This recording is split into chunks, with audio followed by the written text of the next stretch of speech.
You booked for a penile implant surgery and you are nervous about the preparation for surgical treatment. This video is just for you. Hello everyone, this is Dr. Yasar Basaga. I'm consultant andrologist in Istanbul. Today I would like to talk about the preparation for the penile implant surgery.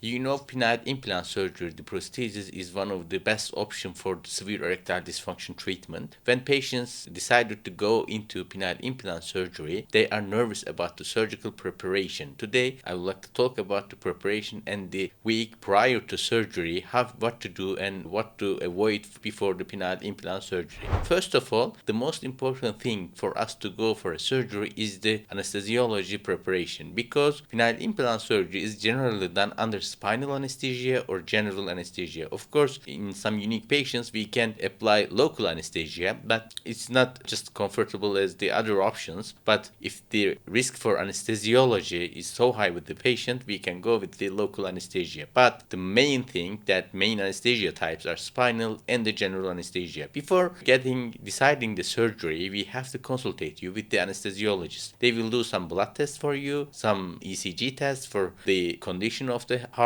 and they have to search for other medical problems, because erectile dysfunction is a chronic disease. Many of our patients have other medical conditions, such as some heart attack history, some diabetes patients, and patients with hypertension, patients with stroke. There are many kinds of patients with the erectile dysfunction. Of course, there are some patients who does not any medical condition and who are young, but many of the patients who are with the other medical problems. First of all, we have to be sure about your cardiac performance, because we know that the patients with the erectile dysfunction has many of cardiac problems. They may have history of angiography, some stent history, and patients with the coronary artery bypass surgeries, and who has chest pain and arrhythmias. We have to be sure about the consultation with the cardiologist. If you don't have any problem with the heart condition, you don't need to go clear the cardiologist. But if you have some problems, you have to go with the cardiology consultation, because we know that many of patients with cardiac problems, they may use some blood thinners, and they are also problem prior to the surgery. And the drugs that you use before the surgery is also important for us. The most important disease before the penile implant surgery is the diabetes. You know that blood sugar levels are very important for us to be sure about the infection rates after the implant surgery. If you have high blood sugar levels, and it's really very problem for us. We want our patients to have strict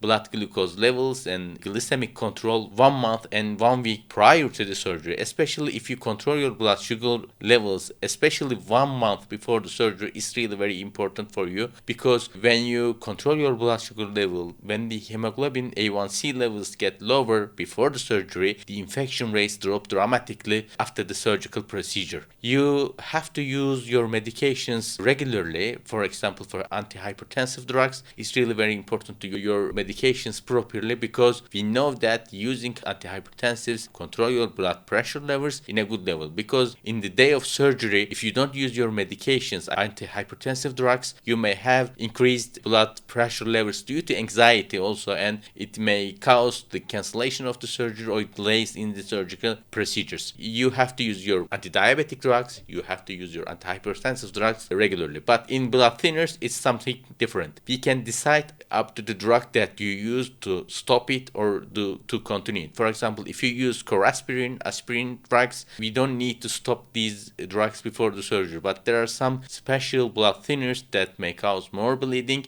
We have to stop them 1 week prior to surgery or 3 days prior to the surgery. There are many types of blood thinners now, and you have to ask to your cardiologist when you stop your blood thinners. For some patients, we can advise them to use some injections to go, because you know there are some patients who are very risky for the blood clot formation. And the other drug type, interestingly, are the GLP-1 agonists. GLP-1 agonists are also have to be stopped. It's something interesting to know, but they impair the stomach emptying. You know that if the stomach is full with the food before the surgery, we stop eating and drinking anything 8 hours before the prior to surgery. And if you use such kind of drugs, semaglutide, Ozempic, just like Mounjaro type drugs, they can impair the stomach emptying, and you may have some food or fluid in your stomach stomach and you can aspirate it into the lungs and you can have some pneumonia after the surgery. It's a real problem and you have to say stop these drugs 1 to 2 weeks prior to the surgery, or you have to have one day you have to stop eating or drinking 24 hours prior to the surgery if you will continue to these type of drugs, because these medications, injections are so commonly used among obese male and obese people nowadays, and it is really very important to know about these types of drugs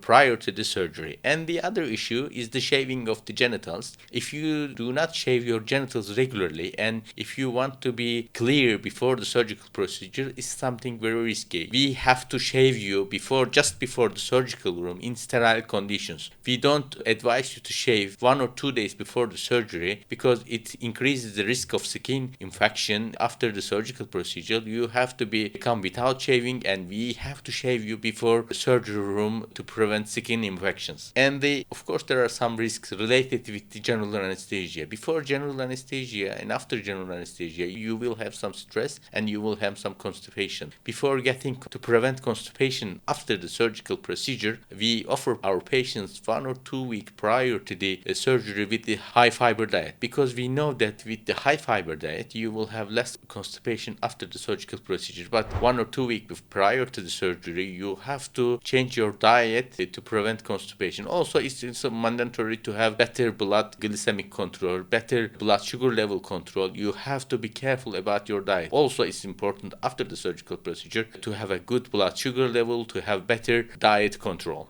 We generally offer our patients to use penile pump to preserve penile stretching and penile length before, prior, and after the surgery. If we are using an implant just like LGS 700 and which expands in length and girth, and the patients will have more stretching and some cycling exercises, and so we offer our patients that if you use penile pumps prior to the surgery, you will have better penile length. You have to stop using penile pumps 2 or 3 days before the surgery, because just when you use prior to the surgery you may have some bruising, some color changes and some bleedings before the surgery, and it can impair our job during the surgical procedure. Just stop using pumps 2 or 3 days before the surgery, and of course after healing you can continue if you put an implant which expands both in length and girth. It's very crucial for our patients to stop the penile pumps because it's really very hard. They are moving from abroad to our clinics with their pumps. It's hard to bring them with you, and it's not important and mandatory to have a penile pump just before the surgical procedure. And the last and the most important thing, and get out of stress further related with the surgery. These days are the end of your days without any healthy erection. You will have a good erection with the penile implant and you will have satisfied sexual life 6 weeks after your surgery. Just enjoy your time, just trust your doctor, just trust your surgeon to have better outcomes after the penile implant surgery. If you think of getting penile implant, if you are nervous about the procedure and if you are nervous about the process of the surgical treatment, you can contact my team and learn much more about the process before the surgical procedure.